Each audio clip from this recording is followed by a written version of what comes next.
Nick F. writes, love the show. Been a fan for a year now. Never miss a mailbag or live movie talk. Well, I'm a huge comic book nerd and original X-Men cartoon. But anyway, the question is, do you feel or think we will see a point where Rogue obtains her ability to fly and have super strength? Keep up the great work and bring on the filthy. Well, for those of you who know anything about the comic books, you know that the movie rendition that we see is a little out of date because in the comic books, and forever, Rogue is that Rogue. Yeah. Rogue is the one who could fly, invulnerable, super strength, like just all-around general badass, as well as her. Now, in the movie versions, all we saw was when she still had her absorption powers.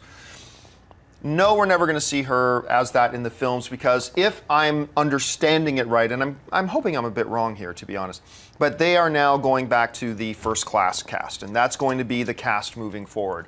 And so Rogue would have been an infant at that point. So I don't think we're going to see her back in this thing. Could be wrong. Hope I'm wrong because I really like the character, actually. I think she was a little bit misused after the first X-Men film, but I don't think we're going to see it. What do you guys think? Can you, we're pretty far away from Days of Future Past. Can you spoil things yet, or are you still waiting for Blu-rays? Yeah, we can spoil things. Okay, so in regards to Days of Future... If you haven't seen Days of Future Past by now, you don't plan on seeing it. Yeah, so. it's just the way that the timeline now works and everything's reset. Yeah.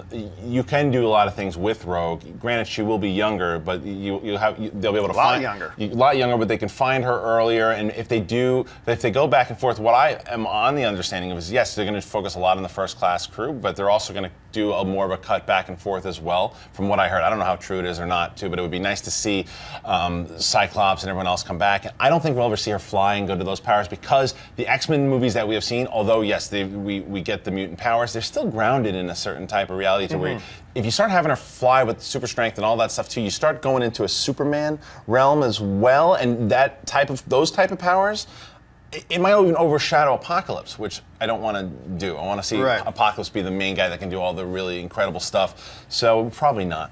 Well, I think the X-Men films are grounded in the reality that we got to get Wolverine his screen time, and then everybody else is going to be thrown to the side a little bit. Now, Rogue was great. Her discovering Wolverine in the first film was awesome. I'm a huge fan of the comic books and the X-Men cartoon. I think that you'll probably see a lot more spinoffs like that, so you may be able to see some sort of animated thing with Rogue having those superpowers. I think on the big screen, it's going to be tougher to pull off. I think it can happen with the introduction of the time travel element to where we can tell whatever story we think is the most interesting. I'd love to see it. I just don't think it's going to happen in the next 5 to 10 years. Okay, let me really geek out for a second. One of my favorite things ever, everybody knows my favorite comic book story line of all time is The Age of Apocalypse.